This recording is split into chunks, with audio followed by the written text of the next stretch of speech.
Hello friends, welcome to చందమామ కథలు by RK. ఇప్పుడు చెప్పబోయే కథలలో మొదటి కథ దొరికిన దొంగ.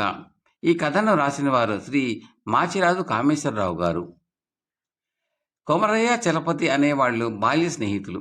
వాళ్ళు చిన్నతనంలోనే తమ గ్రామం వదిలి కోటగిరి అనే పెద్ద ఊరు చేరారు. అక్కడ కొమరయ్య కొబ్బరికాయల దుకాణం పెట్టాడు. చలపతి ఒక షావుకారు దగ్గర గుమాస్తాగా చేరాడు.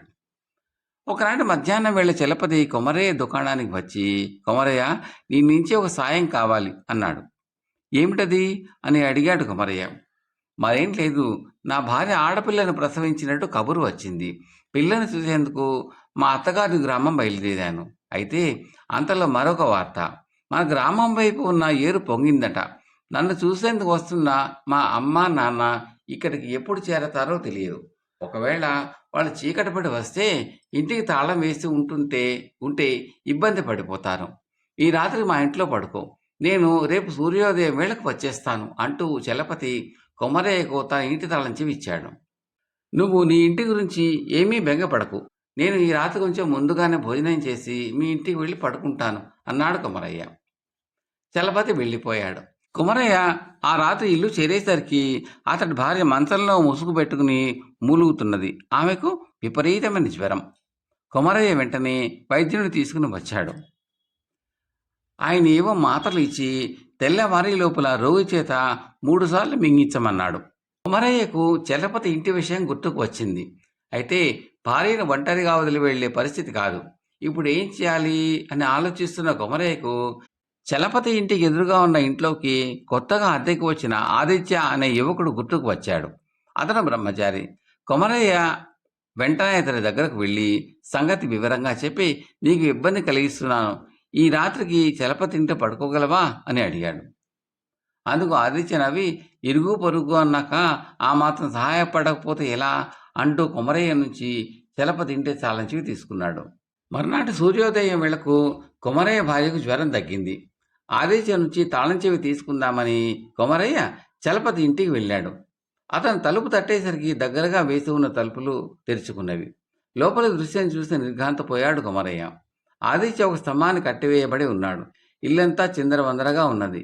కొమరయ్య ఆదిత్య నోట్లో కుక్కి ఉన్న గుడ్డను తీసి కట్లు విప్పాడు. ఆదిత్య ఒంట్లో ఏమాత్రమూ సత్తువ లేనివాడిలాగా నేల మీద చతికిలబడిపోయాడు. కొమరయ్య అతన్ని ఏం జరిగింది అని అడిగాడు. దానికి ఆదిత్య, ఒక రాత్రి వేళ తలుపు తట్టని శబ్దం అయితే చలపతి గారి తల్లిదండ్రులు వచ్చారేమో అని తలుపు గడియ తీశాను. చేత కత్తితో దొంగ ఒకటి లోపలికి వస్తూనే కత్తిని నా గుండెలకు ఆనించి స్తంభం దగ్గరకు నడిపించి నన్ను తాడుతో దానికి బిగించాడు. ఆ తర్వాత నేను అరవబోయేసరికి నోట్లో గుడ్డలు కుక్కాడు. నేను భయంతోనూ ఊపిరాడక అలా సొమ్మసిల్లిపోయాను అని చెప్పాడు. ఇది విన్న కొమరయ్యకు నోట మాట రాలేదు. దొంగ ఏమెత్తుకుపోయి ఉంటాడో అని అతడు చూస్తూ ఉండగా చలపతి లోపలికి వచ్చాడు. అతడు వస్తూనే, ఏం జరిగింది కొమరయ్య అని అడిగాడు. కొమరయ్య జవాబు చెప్పబోయేంతలో అతడు పక్కన ఉన్న గదిలోకి పోయి ఒక పెట్టె తెరిచి ఉండడం చూసి 500 రూపాయలు, వెండి వస్తువులు అంతా దొంగపాలయ్యింది అంటూ కళ్ళ నీళ్లతో బయటికి వచ్చాడు. కొమరయ్య ఆదిత్యను చూసి జరిగిందంతా చెప్పాడు. చలపతి అంతా విని, ఇందులో మీ పొరపాటు ఏమీ లేదు, అంతా నా ప్రారంధం అన్నాడు. ఇది జరిగిన నాటి నుంచి కొమరయ్య తప్పంతా తనది అన్నట్టుగా బాధపడుతూ తరచూ తన భార్యతో, నా అజాగ్రత్త వల్లనే డబ్బు, వెండి వస్తువుల విలువ కలిపి దాదాపు 2000 రూపాయలు చలపతి ఆస్తి దొంగల పాలయ్యింది. అతడికి ఏదో కొంత ఇస్తే తప్ప నాకు మనశ్శాంతి ఉండదు అంటూ ఉండేవాడు. ఇటువంటి సమయంలో కొమరయ్యకు దూరపు బంధువైన జనార్దనం అనే అతను ఆ ఊరికి రక్షక భటులకు అధికారిగా వచ్చాడు. ఆ వచ్చిన రోజు రాత్రే అతడు కొమరయ్య పిలవగా అతడి ఇంటికి భోజనానికి రావటం జరిగింది. కొమరయ్య మాటల సందర్భంలో చలపతి ఇంట జరిగిన దొంగతనం గురించి అతడికి చెప్పాడు. జనార్దనం అంతా విని, ఇంతకు ఆ ఆదిత్య అనే అతను నమ్మదగిన వాడేనా అని అడిగాడు. అతను కొత్తగా చలపతి ఇంటి దాపల ఇంట్లో అద్దెకు వచ్చాడు. అతని మంచి చెడ్డల గురించి నాకేం తెలియదు అన్నాడు కొమరయ్య. జనార్దనం 1-2 క్షణాలు ఆలోచిస్తూ ఊరుకుని, దొంగ ఆదిత్యను తాడుతో స్తంభానికి కట్టేశాడు కదా, దాని ముడి ముందు వైపు ఉన్నదా లేక వెనక వైపు ఉన్నదా అని ప్రశ్నించాడు. కొమరయ్య వెంటనే, నాకు బాగా గుర్తు, తాడుముడి సరిగ్గా ఆదిత్య పొట్ట మీద ఉన్నది అన్నాడు. ఆ జవాబు జనార్దన నవ్వి, ఇకనేం అయితే దొంగ ఆదిత్యే. వాడు తనను తాను స్తంభానికి కట్టుకున్నాడు గనకే తాడుముడి ముందు ఉన్నది. దొంగ అయితే వాడికి చేతి అందకుండా వెనకముడి వేస్తాడు. ఇంకో సంగతేమంటే, దొంగ అయినవాడెవడు ఒక మనిషిని స్తంభానికి కట్టి ఇంటి తలుపును దగ్గరకు వేసిపోడు, బయట నుంచి గొళ్ళెం పెడతాడు అని చెప్పాడు. అంతా బాగానే ఉన్నది. మరి ఆదిత్య దొంగ అని రుజువు చేయడం ఎలా అని అడిగాడు కొమరయ్య. జనార్దనం అతడికి ఏం చేయాలో చెప్పి వెళ్ళిపోయాడు. మర్నాడు కొమరయ్య ఆదిత్యను కలుసుకుని చలపతి తన ఇంట జరిగిన దొంగతనం గురించి లోగడ కచేరీలో ఫిర్యాదు చేశాడు. రాత్రి గస్తీ తిరుగుతున్న రక్షక భటులకు దొంగ ఒకడు దొరికాడు. కానీ వాడు పిచ్చివాడిలాగా ప్రవర్తిస్తున్నాడట. ఇది నటనేమో అని వాళ్ళ అనుమానం. నువ్వు కచేరీకి వచ్చి వాడిని చూసి గుర్తుపట్టాలి అన్నాడు. కుమరయ్యతో మర్నాడు కచేరీకి వెళ్ళిన ఆదిత్య అక్కడ పిచ్చి చూపులు చూస్తూ నిలబడ్డ మనిషిని చూస్తూనే, వీడే ఆ రాత్రి కత్తి చూపి నన్ను స్తంభానికి కట్టి చలపతి గారిల్లు దోచుకున్న దొంగ, ఎలాగైతేనే దొరికాడు అన్నాడు. అంతే. ఆ వెంటనే పిచ్చివాడిలాగా నటిస్తున్న జనార్దనం ఒక్క దూకున వచ్చి ఆదిత్య మెడ ఒడిసి పట్టుకుని, దొంగ దొరికిన మాట నిజం అయితే ఆ దొంగవు నువ్వే. తేళ్ళు చెర్రులు పాకే చీకటి కుట్ల వేయమన్నావా, లేక నిజం ఒప్పుకుని దొంగిలించిన సొమ్ము తెచ్చిస్తావా అన్నాడు. ఆదిత్య నిలువెల్లా వణికిపోతూ నేరం ఒప్పుకున్నాడు. ఒక రక్షక భటుడు వెంటరాగా ఇంటికి పోయి దొంగిలించిన సొమ్ముతో కచేరీకి తిరిగి వచ్చాడు. అయితే వెండి వస్తువులన్నీ అలాగే ఉన్నవి. కానీ 500 రూపాయల నగదులో 100 రూపాయలు ఖర్చు అయిపోయినాయి. జనార్దనం అతని కటకటాల వెనక ఉన్న గదిలో ఉంచమని రక్షక భట్లకు చెప్పి చలపతి కబురు చేశాడు. చలపతికి పోయిన సొమ్ము దొరికినందుకు చాలా సంతోషించి, ఇదంతా మా అమ్మాయి పుట్టిన వేళా విశేషం అన్నాడు. కథ సమాప్తం. రెండవ కథ తుఫాను. ఈ కథను రాసిన వారు శ్రీ ఆర్ కోదండరామయ్య గారు. పూర్వం నాగపట్టణానికి ఉదయవర్మ అనే సామంతరాజు పాలకుడుగా ఉండేవాడు. ఆయనకు మంత్రశాస్త్రంలో చాలా ఆసక్తి. గొప్ప మాంత్రికుడు కావాలనే ఉద్దేశంతో ఉదయవర్మ అనేక భాషలలో రచించిన మంత్ర గ్రంథాలను అస్తమానము చదువుతూ ఉండేవాడు. ఉదయవర్మ తమ్ముడు సూరవర్మ. అన్నగారు తన చదువులో మునిగి తేలుతూ ఉండడం చేత రాజ్యభారం అంతా ఈ సూరవర్మి చూస్తూ రాజుగారికి ఉండవలసిన లాంఛనాలన్నీ జరిపించుకుంటూ ఉండేవాడు. కొంతకాలం గడిచాక సూరవర్మకు దురాశ పుట్టుకొచ్చింది. అందుచేత తన అన్నగారిని 3 ఏళ్ల వయసు గల ఆయన కుమార్తె చంద్రసేనను ఎలాగైనా చంపించి తానే రాజవుదామని సూరవర్మ ఆలోచించాడు. ఈ కుట్ర సఫలం కావడానికి జయపాలుడు అనే చాళుక్యరాజు సూరవర్మకు సహాయపడ్డాడు. అయితే ఉదయవర్మను చంపేయటం అంత తేలికైన పని కాదు. నాగపట్టణ ప్రజలకు ఆయనపై అపరిమితమైన అభిమానం. సూరవర్మ రాజలోహం చేత ఆయనను చంపించినట్టు తెలిస్తే వారు సూరవర్మను బతికి ఉండనివ్వరు. తన అనుచరుల్లో నమ్మకస్తుడైన ధీరసింహుడు అనేవాడిని పిలిచి, సూరవర్మ ఆయనతో, నా అన్నను ఆయన కుమార్తెను నడి సముద్రంలో వదిలిపెట్టిరా. వారిని ఒక నౌకలో తీసుకుపోయి సముద్ర మధ్యమంలో చుక్కాని తెరసాపాలిని చిన్న తెప్పలోకి ఎక్కించి తిరిగిరా అని చెప్పాడు. అలా చేస్తే ఉదయవర్మ చంద్రసేన తుఫాను వచ్చి సముద్రంలో మునిగిపోవటమో లేక తిండికి మాడి చావటమో జరుగుతుందని సూరవర్మ ఆశించాడు. కానీ ధీరసింహుడి మనసు మంచిది. అందుచేత ఆయన తన యజమాని చెప్పిన ప్రకారం ఉదయవర్మను ఆయన కుమార్తెను నడి సముద్రం మీద తెప్పలో దించేటప్పుడు ఆ తెప్పలో వారిద్దరికీ చాలా రోజుల పాటు సరిపడే ఆహారము, ఉదయవర్మ ఎప్పుడూ చదివే గ్రంథాలు భద్రం చేసి పెట్టాడు. ధీరసింహుడి ధర్మాన ఆ తండ్రి కూతుళ్ళు దిక్కులేని చావు చావక కొద్ది రోజులకు ఒక నిర్జనమైన లంకను చేరుకున్నారు. ఇది ఒక చిత్రమైన లంక. ఒకప్పుడు ఈ లంకలో ఒక మంత్రగతి అయిన రాక్షసి ఉండేది. ఆ రాక్షసి తన మంత్రశక్తి చేత అనేక భూతాలను పిశాచాలను లోబరుచుకుని వాటితో పెట్టి చాకరీ చేయించుకునేది. తాను చెప్పినట్టు వినని ఎన్నో పిశాచాలను ఆ రాక్షసి ఆ లంకలో ఉన్న చెట్లలో బంధించేసింది. ఉదయవర్మ ఆ లంకను చేరడానికి కొద్ది రోజుల క్రితమే ఆ రాక్షసి చనిపోయింది. ఆమె కొడుకు మందుడు అనేవాడు దిక్కులేని పక్షి అయిపోయి ఒంటరిగా ఆ లంకలో తిరుగుతూ వచ్చాడు. ఉదయవర్మ ఆ లంకలో అడుగు పెడుతూనే తన మంత్రశక్తి చేత అప్పటి వరకు చెట్లలో బంధించబడి ఉన్న పిశాచాలన్నిటికీ విముక్తి ఇచ్చాడు. ఆ పిశాచాలకు నాయకుడైన ఇల్వలుడు అనేవాడు మాత్రం ఉదయవర్మకు అన్ని విధాలా తోడ్పడుతూ ఆ లంకలోనే ఉండిపోయాడు. తర్వాత ఉదయవర్మకు మందుడు దొరికాడు. వాడు చూడటానికి కొండముచ్చు కన్నా కూడా వికారంగా ఉండేవాడు. పైగా అమిత సోమరి. ఉదయవర్మ వాడిని తెచ్చి తన వెంట ఉంచుకుని కొద్ది రోజుల్లోనే వాడికి మాట్లాడటం నేర్పాడు. ఆయన ఒక గుహలో తన నివాసం ఏర్పరచుకుని అందులో గదుల లాంటివి నిర్మించుకున్నాడు. ఉదయవర్మ కోసం కట్టెలు తీసుకురావటము, ఇతర బండ పనులు చేయటము మందుడి వంతు. అయితే వాడు చాలా సోమరి గనక వాడిని అదిలించి బెదిరించి చెప్పిన పనులు చేయించడం ఇల్వెలుడి వంతు. మందుడిని ఏడిపించడం ఇల్వెలుడికి చాలా సరదా. ఇల్వెలుడు పిశాచం కావటం చేత ఉదయవర్మకు తప్ప మరెవ్వరికీ కూడా మామూలుగా కనిపించేవాడు కాడు. మందుడు పనికి బద్దకిచ్చినప్పుడు ఇల్వెలుడు అదృశ్యంగా ఉండి వాడిని గిల్లేవాడు, లేదా బురదలోకి తోసేవాడు, లేదా ముళ్ళపంది రూపంలో ప్రత్యక్షమై వాడి మీదికి పరిగెత్తుకుంటూ వచ్చి బెదరగొట్టేవాడు. ఇలా అనేక సంవత్సరాలు గడిచాయి. చంద్రసేన పెరిగి పెద్దదయింది. ఇప్పుడు ఆమె అందం వర్ణనాతీతం. కానీ అది అడవిగాసిన వెన్నెలే. ఎందుచేతనంటే ఆమె తన తండ్రిని తప్ప మరొక నరమానవుని చూసి ఎరగదు. ఆమె తండ్రే గురువుగా ఉండి నేర్చుకోవాల్సిందంతా ఆమెకు నేర్పాడు. ఈలోపుగా ఉదయవర్మ కూడా గొప్ప మంత్రవేత్తగా తయారయ్యాడు. ఇల్వలుడి సహాయంతో ఆయన పంచభూతాలపైన అంతులేని పెత్తనం సంపాదించుకున్నాడు. ఒకనాడు ఆయన సముద్రం పైన పెద్ద తుఫాను పుట్టించాడు. ఆ తుఫానులో చిక్కుకుని ఒక ఓడ కొట్టుకుంటూ ఉండటం తండ్రి కూతుర్లు చూశారు. ఆ తుఫాను పుట్టించినది తన తండ్రిని తెలిసిన చంద్రసేన, నాన్న పాపం ఆ పడవలో వాళ్లను సముద్రంలో ముంచేస్తావా అన్నది. ఉదయవర్మ తన కుమార్తెకు తన కథ యావత్తూ చెప్పి, అమ్మ, ఆ పడవలో మీ పినతండ్రి చాళుక్యరాజు జయపాలుడు, అతని కొడుకు జయకేతుడు, మనని నడి సముద్రంలో వదిలిపెట్టిన ధీరసింహుడు, ఇంకా ఇతరులు ఉన్నారు. వారిని ఇక్కడికి రప్పించడానికే ఈ తుఫాను పుట్టించాను. భయపడకు, వారెవ్వరికీ ప్రాణహాని కలగదు.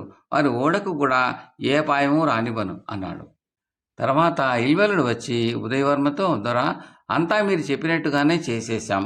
ఓడలో వారంతా తలా ఒక దారి అయి లంక చేరుకున్నారు. ఎవరి మటుకు వారు తాము తప్ప మిగిలిన అందరూ సముద్రంలో మునిగిపోయారని అనుకుంటున్నారు. ఓడ రేవులో సురక్షితంగా ఉంది. అయితే దాన్ని ఎవరికీ కనబడకుండా ఒకచోట దాచాం అన్నాడు. ఇంకా జరగవలసిన పని కొద్దిగా ఉంది. అది కాగానే నీకు పూర్తి స్వేచ్ఛనిచ్చేస్తాను. ముందు జయకేతుడు ఉన్న చోటికి వెళ్ళి వాణ్ణిక్కడికి తీసుకురా అన్నాడు ఉదయవర్మ. ఇల్వలుడు జయకేతుడు ఉన్న చోటికి వెళ్ళాడు. చాళుక్యరాజు కొడుకైన జయకేతుడు ఎంతో విచారంతో ఒకచోట కూర్చుని తన బాలంతా సముద్రపాలైనందుకు, తాను వచ్చి ఒంటరిగా ఒక నిర్జనమైన లంకలో పడినందుకు చింతిస్తున్నాడు. ఆ సమయంలో అతనికి ఒక పాట వినిపించింది. అది ఇల్వలుడు పాడిన పాట. జయకేతుడు ఆ పాట విని వెనక్కు తిరిగి చూశాడు. అతనికి మనిషి ఎవ్వరూ కనిపించలేదు. అందుచేత అతను లేచి పాట వినిపించే దిక్కుగా నడిచి వచ్చి చంద్రసేనును చూసి నిర్ఘాంతపోయాడు. అతని కళ్ళకు ఆమె మనిషిగా కాదు కదా, దేవతగా తోచింది. ఈ లంకను పరిపాలించే దేవత, నన్ను అనుగ్రహించు అన్నాడు జయకేతుడు ఆమెకు నమస్కరిస్తూ. అయ్యా, నేను దేవతను కాను, మామూలు మనిషిని అంటూ చంద్రసేన తన కథను ఆ యువకుడికి చెప్పబోయేటంతలో ఉదయవర్మ అడ్డు తగిలి కోపాన్ని నటిస్తూ, ఎవడబోయి నీవు, వేగులవాడిలాగా ఉన్నావే, నా వెంటరా, నిన్ను నిర్బంధంలో ఉంచి నీ చేత వెట్టిచాకి చేయిస్తాను అన్నాడు. ముందు నన్ను గెలిచి ఆ తర్వాత నా చేత వెట్టి చేయించుకోండి అంటూ జయకేతుడు కత్తి దూసి చేయి పైకెత్తాడు. ఇంతలో ఉదయవర్మ తన మంత్రదండం ఆడించేసరికి జయకేతుడు ఎత్తిన చెయ్యి ఎత్తినట్టుగానే ఉండిపోయింది. ఆ కుర్రవాడిపైన వృధాగా ఎందుకు ఆగ్రహిస్తావు నాన్న, అతను మనకేం ద్రోహం చేయలేదు కదా అన్నది చంద్రసేన. అలా చేసేవాడిలాగా కూడా కనిపించటం లేదు, అతనికి నేను పూచిగా ఉంటాను అన్నది చంద్రసేన తండ్రితో. కుర్రవాడు ఎర్రగా బుర్రగా ఉన్నాడని భ్రమపడ్డట్టున్నావు. ఇంతకన్నా ప్రపంచంలో చాలామంది అందగాళ్ళున్నారు, నీకు ఈ విషయాలు తెలియవు, ఊరుకో అన్నాడు తండ్రి. ఇంతకన్నా అందమైన వాళ్ళు ఉంటే ఉండని, వాళ్లతో నాకేం పని అన్నది చంద్రసేన. అసలు రహస్యం ఏమిటంటే చంద్రసేనకు జయకేతుడిపైన తొలిచూపులనే ప్రేమ పుట్టుకొచ్చింది. ఆమెకు బుద్ధి తెలిసినాక చూసిన రెండవ మనిషి ఈ జయకేతుడే. అతన్ని చూసే వరకు చంద్రసేన అందరూ తన తండ్రిలాగే ఉంటారని, అందరి ముఖాలు కర్కశంగా ఉంటాయని, అందరికీ జీబురు గడ్డాలు ఉంటాయని అనుకునేది. అందుచేత ఆమె కళ్లకు జయకేతుడు నవ మన్మధునిలాగా కనిపించాడు. జయకేతుడు కూడా ఎంతోమంది అందకథలను చూసినవాడే ఉండి కూడా చంద్రసేనను చూడగానే ప్రేమించాడు. అంత అందకథను అతను ఎన్నడూ చూసి ఉండలేదు. జయకేతుడు తన కుమార్తె ఒకరినొకరు ప్రేమించాలనే ఉదయవర్మ ఉద్దేశం కూడాను. అయితే ఆ ప్రేమను పరీక్షించే ఉద్దేశంతో ఆయన తన మంత్రశక్తి చేత జయకేతుడిని వశం చేసుకుని అతని దుంగలు పోగు చేసే బరువైన పని పెట్టాడు. రాజు కొడుకై పుట్టి నాజూకుగా పెరిగిన జయకేతుడికి ఈ పని చాలా భారంగా తోచింది. అతను వేగంగా దుంగలు పోగు చేయలేకపోయాడు. అందుకు తగ్గట్టుగానే చంద్రసేన అతను పనిచేసే చోటుకు వచ్చి, మా నాన్న చదువులో నిమగ్నుడై ఉన్నాడు, అంతగా కష్టపడకు, పని నిపాతగా చెయ్యి అన్నది.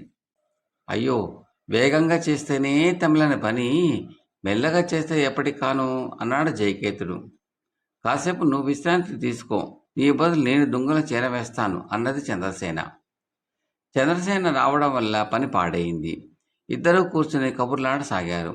మొదట జయకేతుడు ఆమెను పేరు అడిగాడు. తండ్రి ఆంక్ష పెట్టినప్పటికీ ఆమె అతనికి తన పేరు చెప్పింది. ఆ తర్వాత అతను ఆమెతో, నేను చాళుక్యరాజు కొడుకును, నాకు పట్టాభిషేకం కాగానే నిన్ను నా రాణిని చేసుకుంటాను, ఎందుకంటే నీకంటే సౌందర్యవతి ప్రపంచంలో ఎక్కడా లేదు అన్నాడు. నేను నిన్ను మా నాన్నను తప్ప మరెవరిని ఎరగను, అయినా నాకు నిన్ను తప్ప ఇంకెవరిని పెళ్లాడాలని లేదు అన్నది చంద్రసేన. వీరిద్దరి సంభాషణ చాటు నుంచి ఉదయవర్మ విని తృప్తిపడ్డాడు. ఆయన వారి ఎదుటికి వచ్చి, మీ మాటలన్నీ విన్నాను, భయపడకండి, మీకిద్దరికీ నిజంగా ఒకరిపైన ఒకరికి ప్రేమ ఉన్నదని నాకు నమ్మకం కుదిరింది, అందుచేత మీ పెళ్లికి నేను అభ్యంతరం చెప్పను అంటూ ఆయన అవతలికి వెళ్ళాడు. ఆ తర్వాత ఆయన ఇల్వలను పిలిచి, నా తమ్ముడు జయపాలుడు ఎక్కడ ఉన్నారు అని అడిగాడు. దొరా, నేను నా మాయతో వాళ్ళని బాగా హడలగొట్టాను. లంకంతా తిరిగి అలిసిపోయి ఆకలికి మాడుతూ ఒకచోట కూర్చునేసరికి ఆహారం వారి ఎదుట పడేటట్టు చేశాను. వాళ్ళు ఆత్రంగా తినడానికి ముందుకు వచ్చేసరికి ఆహారం మాయమైంది. నేను ఒక పెద్ద పక్షి రూపంలో ప్రత్యక్షమై, మీరు పాపాత్ములు, ఏ పాపము ఎరగని ఉదయవర్మను, ముక్కుపచ్చలారని ముద్దు కుమార్తెను సముద్రంలోకి తోసిన కిరాతకులు అని అరిచాను. నా మాటలు వినగానే వారిద్దరూ బావురుమని ఏడ్చి తాము చేసిన పాడు పనికి ఎంతో తిట్టుకున్నారు. వారు నిజంగా పశ్చాత్తాపడుతున్నారు ధరా, వారిని ఇంకా శిక్షించడం ధర్మం కాదు అన్నాడు ఇల్వలుడు. ఉదయవర్మ నవ్వి, పిశాచానివైన నీకే వాళ్లపై జాలి కలిగితే అంతఃకరణ గల మనిషినైన నేను వారిని బాధిస్తానా? వారిని వెంటనే ఇక్కడికి చేర్చు అన్నాడు ఇల్వలుడితో. జయకేతుడు ఇలాగే ఇల్వలుడి సంగీతం విని సూరవర్మ, జయపాలుడు, ధీరసింహుడు అది వినిపించే దిక్కుగా నడిచి ఉదయవర్మ ఉన్న చోటికి వచ్చారు. వారిలో ఒక్కరు కూడా తమ ఎదుట ఉన్నది ఉదయవర్మ అని గుర్తించలేదు. ఉదయవర్మ ధీరసింహుడిని సమీపించి ఆలింగనం చేసుకుని తాను ఫలానా అని చెప్పుకుని, నీ దయవల్ల నేను ప్రాణాలు దక్కి బతికి ఇక్కడికి చేరుకున్నాను అన్నాడు. ఆయన ఉదయవర్మ అని తెలియగానే సూరవర్మ, జయపాలుడు ఆయన కాళ్లపై పడి క్షమాపణ వేడారు. మీరు విచారించకండి, పశ్చాత్తాపం అన్ని తప్పులను సరిచేస్తుంది. ఇన్నేళ్లు ఈ నిర్జనమైన లంకలో గడిపినందుకు నాకు పరిహారం జరగబోతున్నది. నా కుమార్తె నీ కుమారుణ్ణి పెళ్లాడబోతున్నది అన్నాడు ఉదయవర్మ జయపాలుడితో. నా కుమారుడా, జయకేతుడు చనిపోలేదా? బతికే ఉన్నాడా? ఏడీవాడు? ఎంత అదృష్టం అన్నాడు జయపాలుడు ఆనందోద్రేకంతో. రండి చూపిస్తాను అంటూ ఉదయవర్మ తన అతిథులను తన గుహకు తీసుకుపోయి అక్కడ చదరంగం ఆడుకుంటున్న చంద్రసేనను, జయకేతుడిని చూపాడు. తన తండ్రి బతికి ఉండటం చూసి జయకేతుడు కూడా పరమానందం చెందాడు. చాలా కష్టాలు గట్టెక్కాయి, కానీ మనం ఈ నిర్జన ప్రదేశం వదిలి మన దేశానికి వెళ్ళిపోవటానికి ఓడా కళాసులు లేకపోవటం ఒక్కటే పెద్ద లోపం అన్నాడు జయపాల మహారాజు. నీ ఓడకు ఏ ప్రమాదము జరగలేదు, కళాసులందరూ అందులోనే ఉన్నారు. మీరు ఎప్పుడు తలుచుకుంటే అప్పుడే ప్రయాణమే వెళ్ళిపోవచ్చు అన్నాడు ఉదయవర్మ. అయితే అందరం కలిసే పోదాం, ఆలస్యం దీనికి అన్నాడు జయపాలుడు. ఉదయవర్మ ఇల్వళ్ళకి స్వేచ్ఛ ఇస్తూ, నీ పిశాచాలతో సహా నీ ఇష్టం వచ్చిన చోటుకి వెళ్ళిపోవచ్చు అని చెప్పేశాడు. తన మంత్రగ్రంథాలను ఆలంకలోనే ఒకచోట పాతిపెట్టేసి ప్రయాణమయ్యాడు. కొద్ది రోజులకు వారు స్వదేశం చేరుకున్నారు. నాగపట్టణానికి ఉదయవర్మ మళ్లీ రాజయ్యాడు. తర్వాత కొద్ది రోజులకే చాళుక్యరాజ్య సింహాసనం పైన జయకేతుడు కూర్చున్నాడు. చంద్రసేనకు అతనికి మహావైభవంగా వివాహం జరిగింది. కథ సమాప్తం. మూడవ కథ హెచ్చరిక. ఈ కథను రాసిన వారు శ్రీ చెల్లూరు సీతారాజేశ్వరరావు గారు. పూర్వం ఒక దేశంలో గాలి వాన విపరీతంగా వచ్చి జన నష్టము, భారీ ఆస్తి నష్టము జరిగింది. నష్టపోయిన ప్రజలు రాజు వద్దకు వెళ్ళి సాయం చేయమని కోరారు. సాయం చేయటానికి రాజు అంగీకరించాడు, కానీ అది ఎలా చేయాలో తోచలేదు. మంత్రి ఇచ్చిన సలహా రాజుకు నచ్చలేదు. రాజు గూఢచారుల ద్వారా నష్టపోయిన వారి జాబితా తెప్పించాడు. వారికి ధన సహాయం చేస్తే బాగుంటుందో, వస్తు సహాయం చేస్తే బాగుంటుందో ప్రజాభిప్రాయం తెలుసుకురమ్మని మళ్ళీ గూఢచారులను పంపాడు. వాళ్ళు కొంతకాలానికి రాజుతో సగం మంది ధన సహాయం కోరుతున్నారని, సగం మంది వస్తు సహాయం కోరుతున్నారని చెప్పారు. ఏం చేయాలో తోచక రాజు కర్తవ్యం నిర్ణయించడానికి ఒక సంఘాన్ని వేశాడు. ఆ సంఘం కాలక్రమాన ధన సహాయమే మంచిదని నిర్ణయించింది. రాజు నష్టపోయిన వారికి భారీగానే ధన సహాయం చేశాడు. ఆ తర్వాత రాజు మారువేషంలో ప్రజల్లోకి వెళ్ళి వాళ్ళు ఏమనుకుంటున్నది విని కోపంతో తిరిగి వచ్చి మంత్రితో, ప్రజలు ఎంత కృతజ్ఞులు, వాళ్ళ మన పేరే తెలవటం లేదు. గాలివాన తగ్గాక సుబ్బిశెట్టి 4 రోజులు అన్నదానం చేశాడట, అతడి పేరు చెప్పుకుంటున్నారు అన్నాడు. అదనులో అందిన సాయమే లెక్కలోకి వస్తుంది మహారాజా అన్నాడు మంత్రి. కథ సమాప్తం. ఈ కంటెంట్ మీకు నచ్చితే లైక్ చేయండి, బంధుమిత్రులు షేర్ చేయండి, సబ్స్క్రైబ్ చేసి గంట సింబల్ కాల్ కూడా తప్పనిసరిగా నొక్కండి. ఈ కథలపై మీ అభిప్రాయాన్ని కామెంట్లో తప్పక తెలపండి. Thank you very much.